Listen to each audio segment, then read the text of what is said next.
Hello, my friends. Here I am, Pedro Candeias, the founder and responsible of all Karate Science Academy's content. I'm here for a new class. The first one was in the last week about the 4 training zones for muscle power, okay, for karate. And today I bring a theme that I believe is is very important for all karate coaches and also athletes and non-athletes, okay, because it has a huge influence, especially in speed and power training, speed and power development. So I decided to bring this theme in the second class. So I hope you enjoy it and it brings value to your work as a karate coach. Okay. First of all, let me introduce myself. I'm Pedro Candeias. I'm from Portugal. I'm sorry for my spoken English. It's not exactly a thing that I practice every day. But I believe we evolve by doing the things we need to do. So here I am with my heart opened to give you, to share with you all the knowledge I gathered in the last years and about evidence-based training methodology adapted to karate. And I hope in the next weeks this spoken English becomes better and more understandable for all of you. Okay, so let's start. Okay, let's talk about recovery, the lost element in karate training, in my opinion. Because let's see, I am going to split this class in 4 parts. Okay, this one we are going to talk about the importance of recovery, a good management of recovery, especially for speed and power development.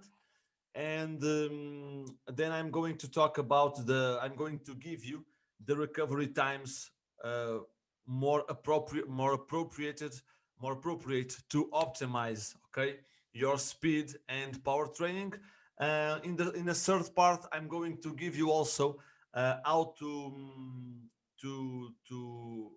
build, okay, cluster sets to achieve even greater results with your speed and power training.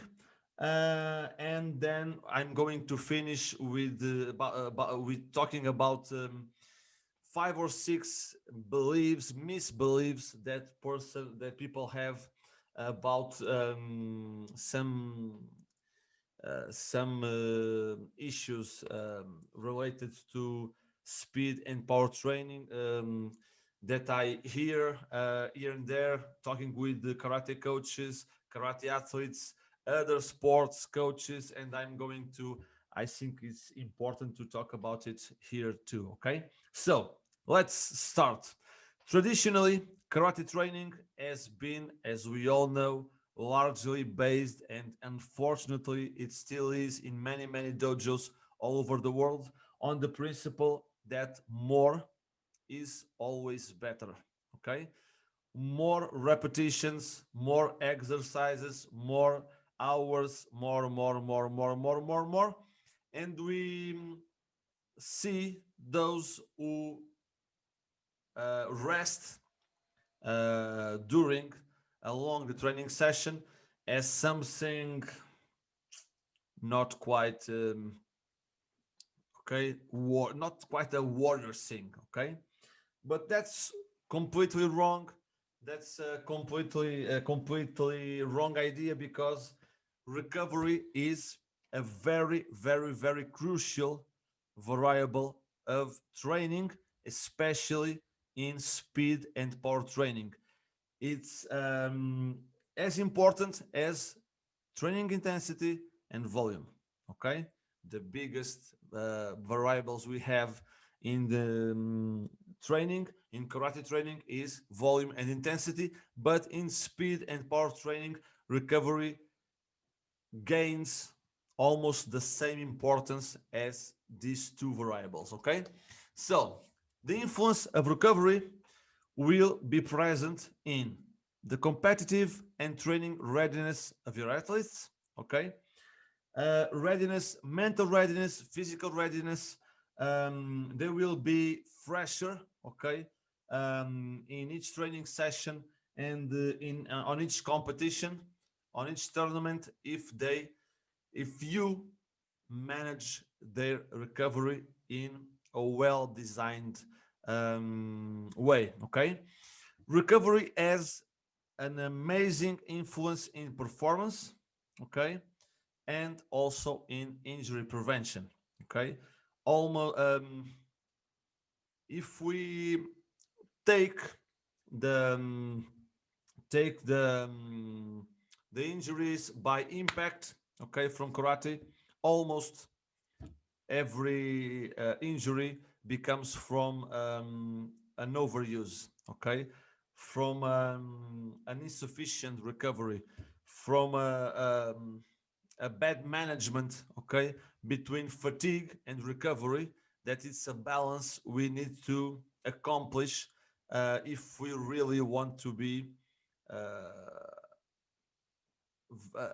professional and elite karate coaches, okay, for both kata and kumite. If we understand well this concept, this relationship between health and performance, we will get faster to the importance of recovery in karate training. Okay, it's obvious that if we have an healthy immune system, a robust anatomic structure, our health will be bigger, okay, and that will obviously influence performance in a positive way. I think there is no doubt about this, okay? But we still live in a period where we believe that we can't achieve high performances in sports without sacrificing our health, okay? I understand that belief, okay, that made lots of sense 15, 20 years ago, when the training methodology was based on a principle of natural selection, okay. Coaches applied as much training volume and intensity as they could, and then the strongest would survive, would become champions, would become elite athletes, and they had to take a path of some illegal and unhealthy choices to keep that rhythm and not coming downwards, downwards, okay. But unfortunately, we can still see that methodology in a lot of sports contexts, including karate, okay. But nowadays, the evidence we have available in our hands allows us to create, to manage um, the training process of our athletes in a completely different way, where we can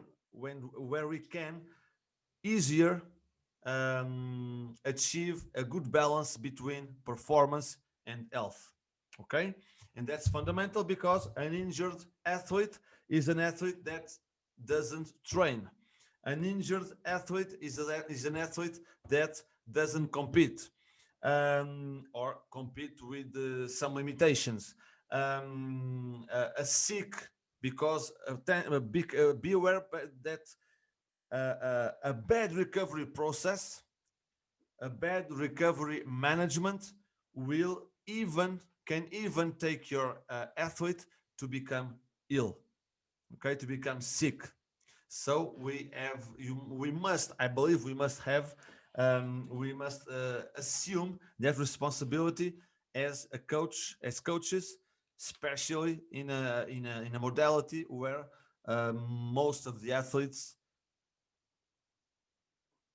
are not professional, are not professionals in terms of earning money just to train karate. Okay, that happens with a minority all over the world, but most of top level athletes in each country doesn't earn enough money to dedicate themselves only to karate. So I don't want to be that coach that my athletes, when they end their athletic career, look at me and say I'm the responsible for several chronic issues and injuries they will have to learn how to live during 40, 50 years of their lives. Okay? And I believe that performance, of course, will be harmed, and that's, I think it's obvious if health is in lower levels. Okay, and because of that, we must look at consistency. Consistency is the central element for the competitive and training readiness. In other words, consistency is the ability of your athletes to be present on every training sessions, to be 100% ready to each training stimulus you plan for them. This is consistency, and consistency will lead to results. Consistency needs an healthy athlete, okay, and that depends also much more than you can think or you can believe. Will depends on recovery, okay, a well managed recovery in all the training processes, okay, because this we must see this. Fatigue is needed to take your athletes to the next level. Okay? Fatigue is a process that will put some stress in your athlete's body, mind, okay? And that will take them to an adaptation that will make them stronger, more resistant, faster, okay, and so on. But the problem is when the recovery doesn't balance the fatigue you put in your athletes.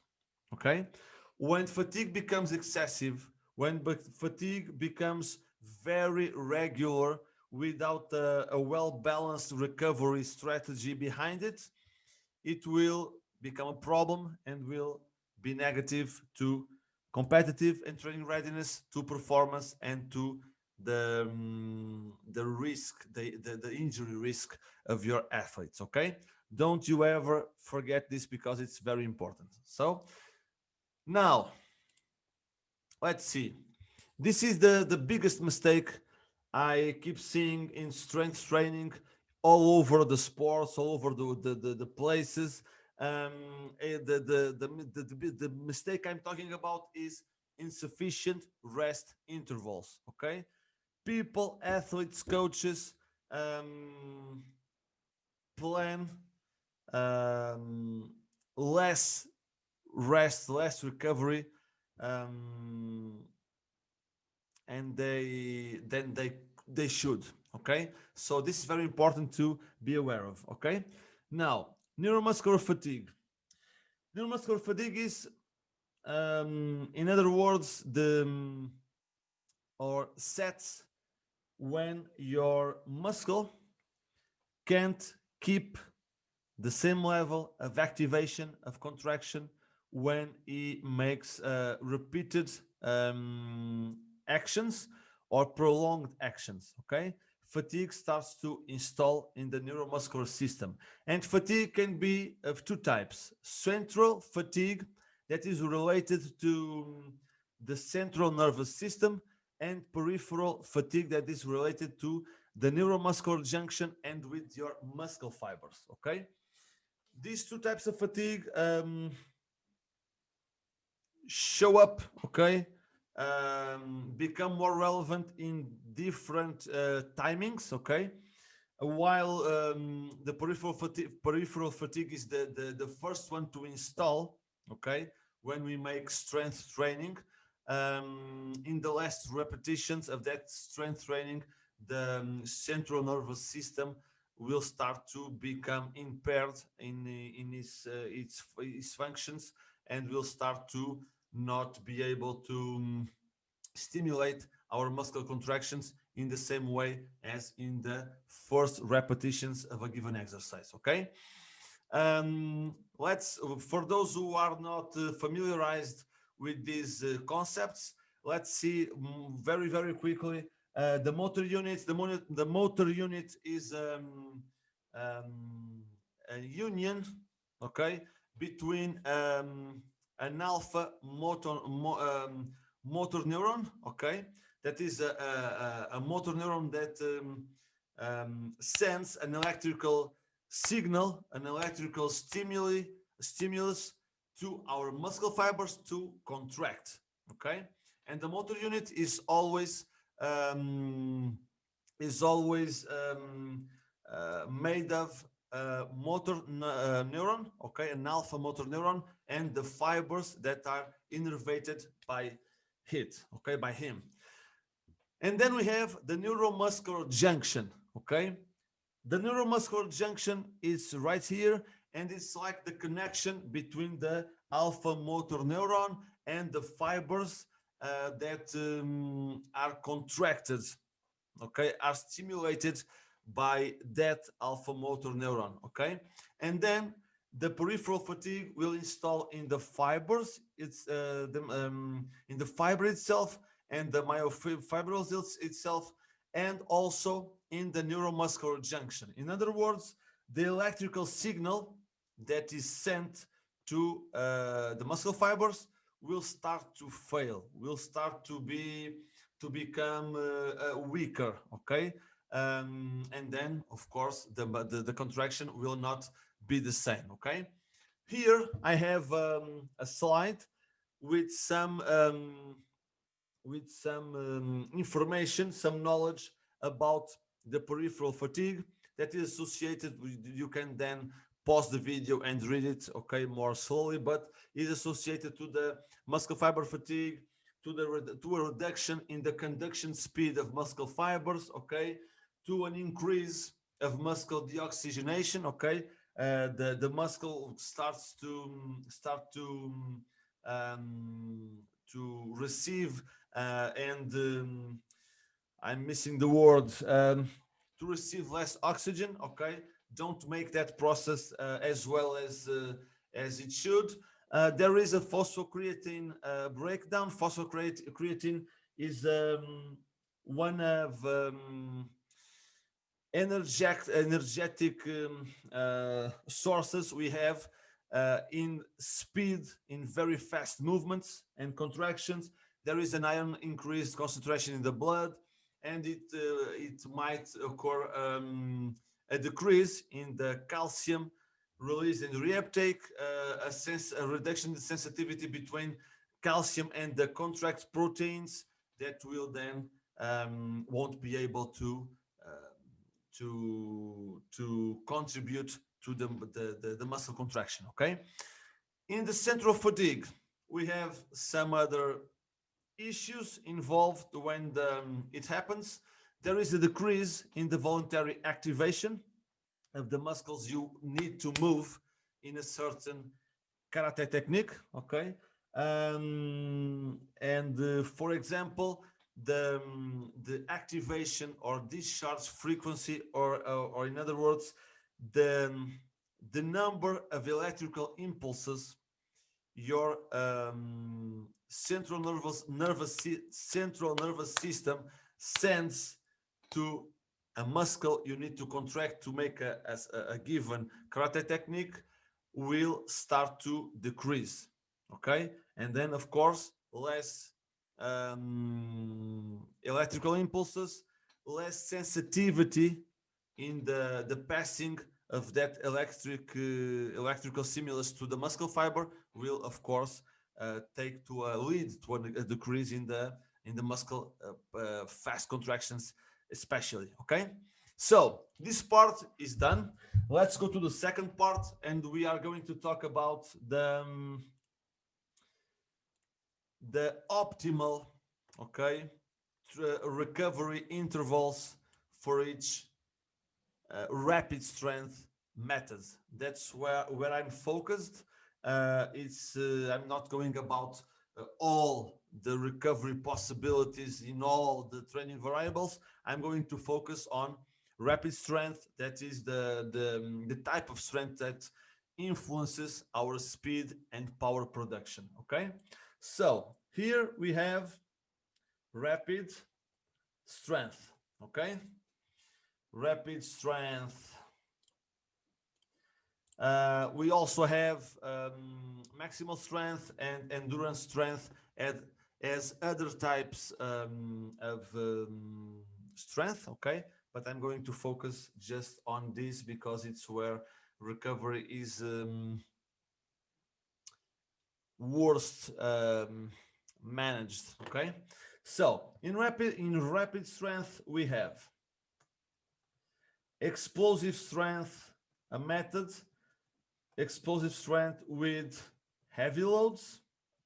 Okay, here I'm going to ask my athlete that performs a given exercise with very heavy loads. I'm talking about a load superior to 90% of his maximal strength. Okay, and I'm going to ask him or her to make the movement not only with very heavy loads, but as fast as he or she can. Okay, as you imagine, is the most challenging stimulus we can put on our neuromuscular system. So it demands the greatest, okay, recovery interval of all the methods I'm going to present here. Okay, it demands a 5-minute rest interval between sets. Yes, that's it. Okay, that's real. 5 minutes. Okay, remember this to understand what I'm talking about. When we want to develop our athletes' maximal speed or maximal power, they have to perform each repetition in their maximal speed or power. Okay, not a high level speed, not a high level power, the maximum speed and the maximum power they can make. Okay, they can achieve without fatigue. Okay, or with very, very, very low levels of fatigue. So when I ask an athlete to move very heavy loads regarding their maximal strength, individual maximal strength, as fast as they can, as you imagine, we have the two variables, the two main variables we can manipulate to increase intensity in the same exercise, in the same set, in the same repetition. Okay, so it demands a lot of rest to the neuromuscular system of your athletes to be ready to perform, okay, to perform their maximal levels of speed and power. Okay, so then we have ballistic training and the traditional resistance method for muscle power. If you don't master these concepts and these methods, please go and watch the first class from the last week, where I talk about the training methods for the 4 training zones of muscle power, and I explain what is each one of these methods. Okay, here I'm talking about training power, muscle power by itself. Okay, and here I have to introduce 2 to 3 minutes of rest between sets. Okay, you must plan a minimum of 2-minute rests between sets, but you may have some athletes that need more time to recover. Okay, so you can go to up to 3-4 minutes between sets. Okay, that's very important.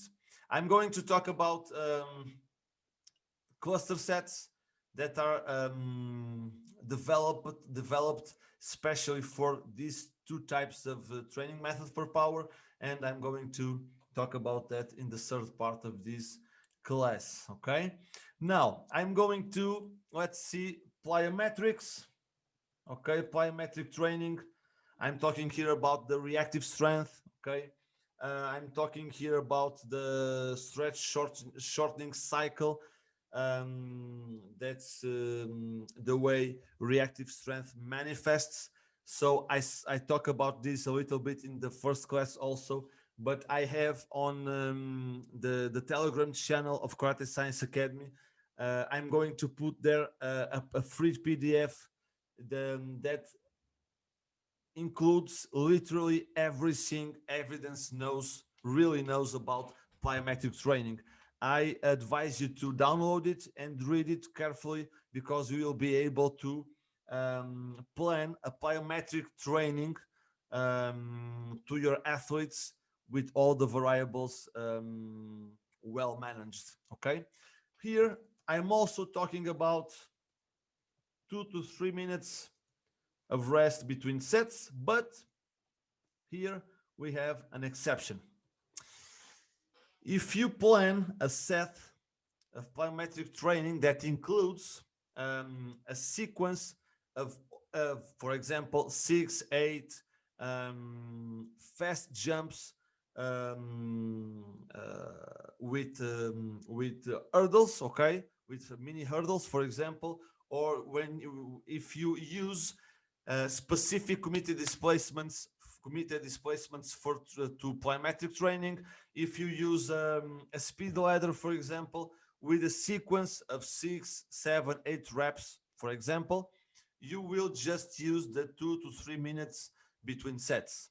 But if you choose other types of exercises, as for example the counter movement jump, that is also briefly explained in the first class from the last week, and then where you make a jump, a maximal jump, then you return to the starting point and jump again, and you will take more or less 10 to 15 seconds between each repetition. That means that you are already recovering during the set, inside the set, between each repetition. So in plyometrics, you may lower the rest between sets to 1 to 2 minutes if you choose an exercise that demands a pause, a short interval between each repetition of the same set. Okay. Now let's see the recovery between training sessions. Okay, here we must respect the 48 hours between sessions.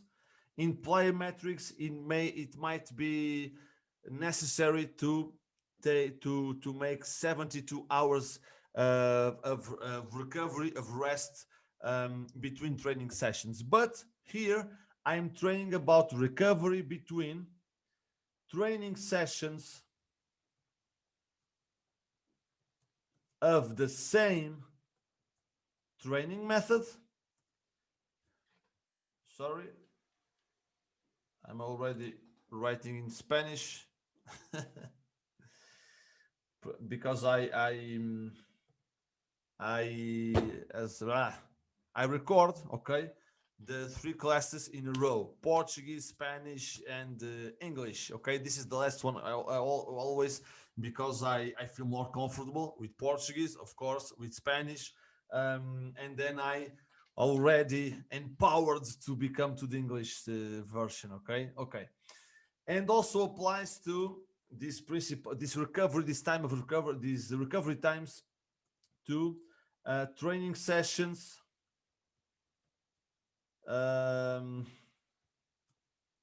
for the same muscle groups.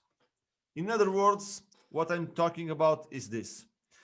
If you plan a plyometric session for the lower limbs of your athletes, you must wait 48 to 72 hours before you can um, apply another plyometric session to the lower limbs. Okay, but you can put, let's suppose you make that session, you put that session on Monday.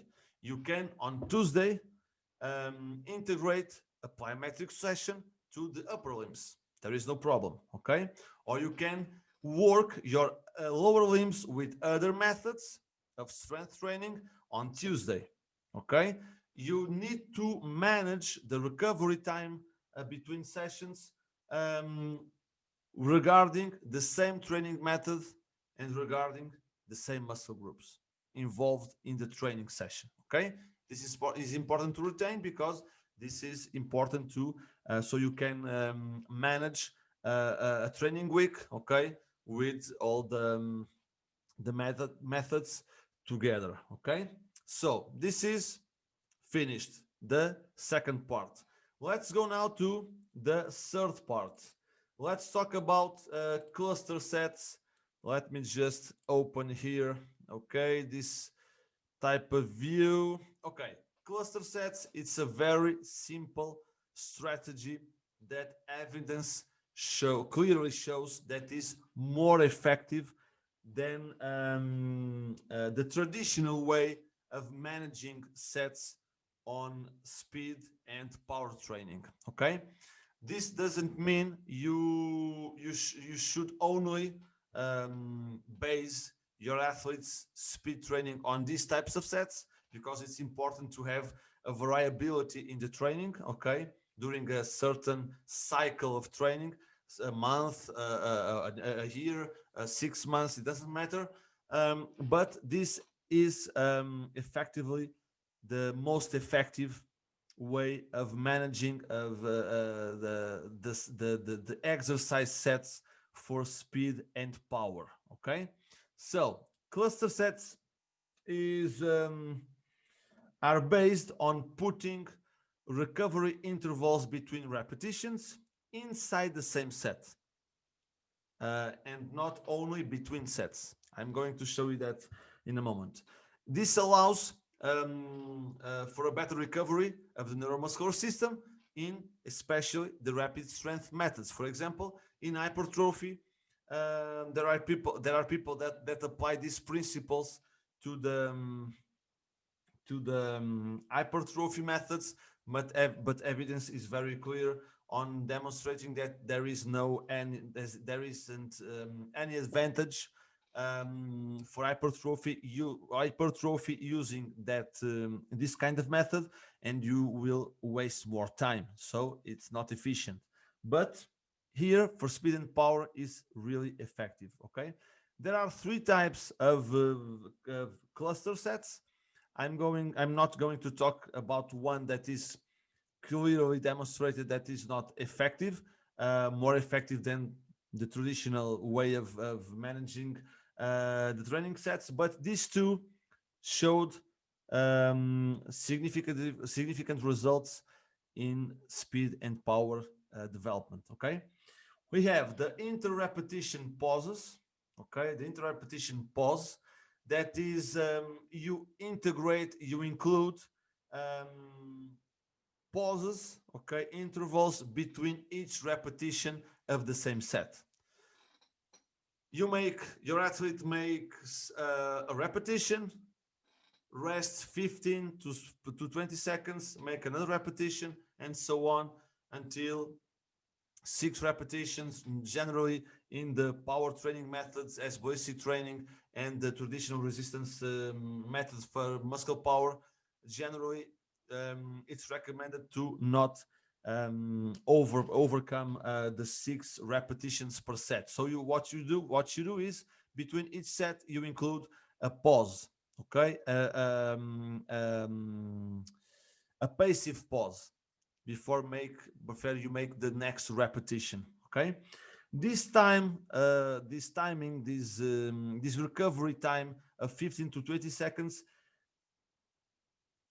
evidence doesn't know yet if if the results are the same with the less time of pausing, for example 10 seconds or 6 seconds, but so I won't talk about it here because it's not evidence. But the studies that are already published about it tried to make a longer pause between repetitions, 15 or 20 seconds, and it's it's very effective. Okay, but um, we don't um, we don't change the time of recovery between sets. It's the same, 2 to 3 minutes. Okay, we just added more recovery inside the set that will allow your athlete to perform each repetition in a maximum level of speed or power. Okay, the other strategy of cluster sets that is effective, is showed by evidence that is very effective, is the intraset pause. Okay, in other words, you will gather the repetitions in small groups. In the same set, you, for example, divide the 6 repetitions in 2 groups. The athlete performs 3 repetitions of the exercise. It recovers for 15 to 20 seconds and make the last 3 repetitions of that set. Okay, this is the cluster sets. Okay, very simple. It will take a little bit more time to end the training session, but it will compensate because it brings more results. Okay, if one thing brings the same results but takes more time, in my opinion, it's a waste of time, so we don't make it. Okay, unless we really want to variate the training plan, because it's always the same. Okay, but looking to 2 methods that bring me the same results, but one will take half an hour to complete and the other will take 45 minutes, with all the variables we have to manage in a karate athlete training, it's a waste of time. Okay, so let's go to the last part of this open class here on YouTube. Now I'm going to talk about the misbeliefs that I regularly encounter, okay, on karate and sports training concerning to speed and power. Okay, I'm going to see my notes so I don't forget any of it. I'm going to talk about each of these misbeliefs in a very fast way. Okay, because I'm going to give you a free PDF with all the information of this class. I'm going to put it in the Telegram channel of Karate Science Academy. You have the link below in the description. Okay, and you can download it, and there is where I have a little longer answers to these misbeliefs, but let's see it in a while, so you can know if it's worth to go to the Telegram channel and download the PDF. Okay, so the first one is those who use short intervals in speed training because they because of lack of time. Okay, so indeed, the training process of a karate athlete, kumite or kata, is very complex. Okay, we have a lot of variables to manage, and it's not easy to mix it all properly when our athletes don't have the time and we don't have the time to dedicate 7 to 8 hours per day to karate training as athletes from the Japanese team, as athletes from the Spanish team, and as athletes from other countries that are very supportive um, with those athletes of those with those professional karate athletes. But we know that most of top level athletes in each country don't have the time to dedicate that much to karate training. Okay, so that's a problem, and we have to know how to manage it. And the best way you can use is to starting to prioritize the variables you really see it's important to stimulate in a given period of your athlete's evolution. Okay, so we cannot we can't try to mix everything and try to develop all the skills at the same time when we don't have the time to plan all of them during 7 8 hours per day. We must prioritize. We must be able to watch, to observe our athlete and decide what's the priority for that given period of training, so we can optimize those skills. And other skills stay in a second place. Okay, and then they will become a priority later in the evolution process of your athlete. Okay, you need to prioritize. So other myth, there is other belief misbelief is that some people use 30 seconds of rest between sets because they believe the ATP will recover completely in that period of time. That's not true. Okay, we can expect a maximum of 70% of recovery of the ATP is the adenosine triphosphate. I don't know if in English it sounds well, but is the main source, the main energetic source that allow us to function. Okay, to move, to produce movement, for example. Okay, and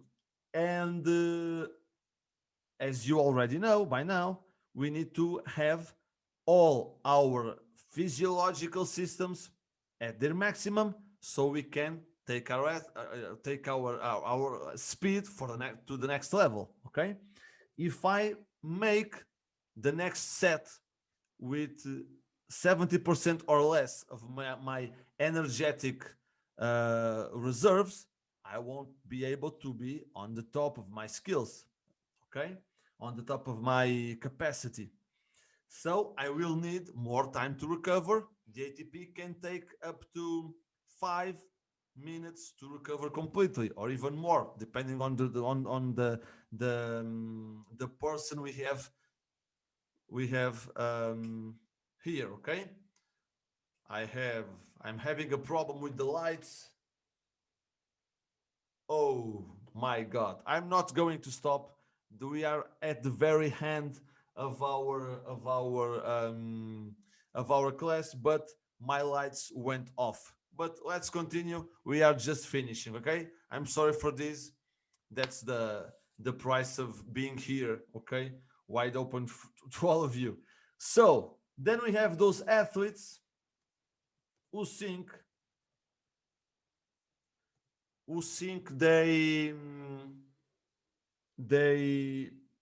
can they are able to perform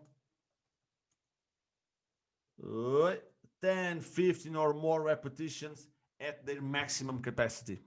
That's wrong. That's not true. Okay, they may have that sensation. Okay, but if we measure them with an accelerometer or a mat or a contact mat that allow us to to measure speed and power in real time, they would see that is not true. Their performance will decrease after 6, 8, 10 repetitions. Okay, always there is always an exception or exceptions, but there are exceptions. So if we can't measure that in real time, let's not invent. Okay, and let's stick to the reference numbers that science gives us. Okay, then we have elite athletes that believe they don't need so much time for recover because they are physically amazing. Okay, I understand that belief. The problem with that is that that's true in stamina, that's true in endurance, that's true in keeping good levels of power even when fatigued. I'm sorry, even when fatigued, but it's not true for maximum speed and power training. It can even happen the opposite. Because the elite athletes um, are able to achieve such high levels of muscle contraction and activation, much higher than an athlete that is beginning his training process. Okay, an elite athlete can recruit all their muscle capacity in a muscle contraction, and that may take more time to recover. This is an individual response, and you need to know very well your athletes. But be careful with this, because um, in elite athletes you can even have to put a little more time for recover between sets or training sessions, because they achieve the highest levels of muscle contraction and in terms of recruitment and speed of contraction. Okay, then we have those that believe that HIIT, high intensity interval training, is speed training. It's not. Okay, HIIT is amazing to develop stamina, the ability that the ability of your athletes to keep high levels of power or speed in a committed round or a competition or a training session. Okay, it's great. It's the best method to develop specific endurance and stamina for karate, both kumite and kata, but it's not speed training, even if your athlete performs each repetition as fast as they can, because as fast as they can, it's not is not exactly the same as the maximum speed they can achieve without fatigue. Okay, these are different things. To develop your athlete's speed to the next level, they must perform each repetition at the maximum capacity of all times. Okay, not when they are fatigued. Okay, and heat will increase their fatigue, will contribute to their endurance and stamina development, but it's not speed training. Okay, and the last one, we have those that include speed training every day to achieve faster results. This won't happen. Is a mistake, as we already know by now. Okay, let's imagine you have an athlete that you want him to become faster in 3 weeks because he has an important championship, for example, and you decide to include speed and power training every day. That not only won't take you where you want to go, but also maybe may affect negatively your athlete performance in the championship and on each training session, because of what we already talked about today. The insufficient recovery won't allow your neuromuscular system to adapt to the training stimulus. Okay, so for to have an idea, the minimum time you should expect to have relevant results in the speed and power in the speed development of your athlete are 6 to 8 weeks. It's a minimum you should expect to take to get those results. 6 to 8 weeks. Okay, it may exist an exception here or there, but there are also many athletes that will take more time to get results, significant results. So stick to the evidence-based protocol, even if you are in a rush to develop your athlete speed. That won't happen by training speed every day.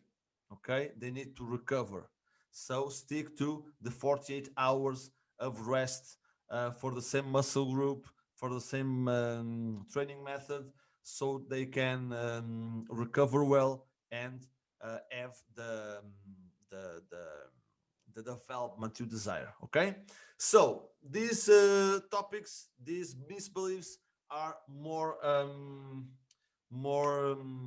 explained, okay, in the PDF I'm going to put in the Telegram channel of Karate Science Academy in English language. I have all the content in English, Spanish, and Portuguese. If you have karate friends around the world, please help me to get them to get to them. Okay, please, if you can, if you believe this is really highly valuable, please share the video with your friends. Subscribe the channel with and activate the notifications, because I'm going to publish a new class every Wednesday, and many of them won't be available forever.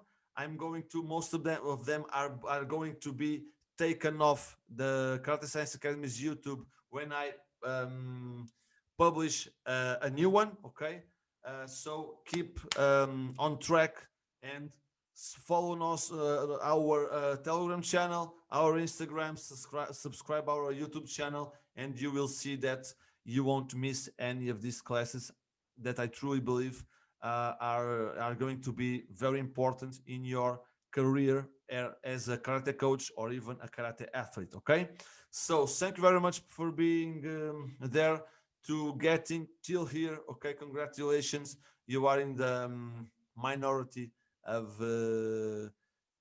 sports, not only karate coaches, sports coaches that really want to go deep in training methodology and are not just seeking for some tips here and there to apply in their training sessions. Okay, see you there, my friends, and thank you very much.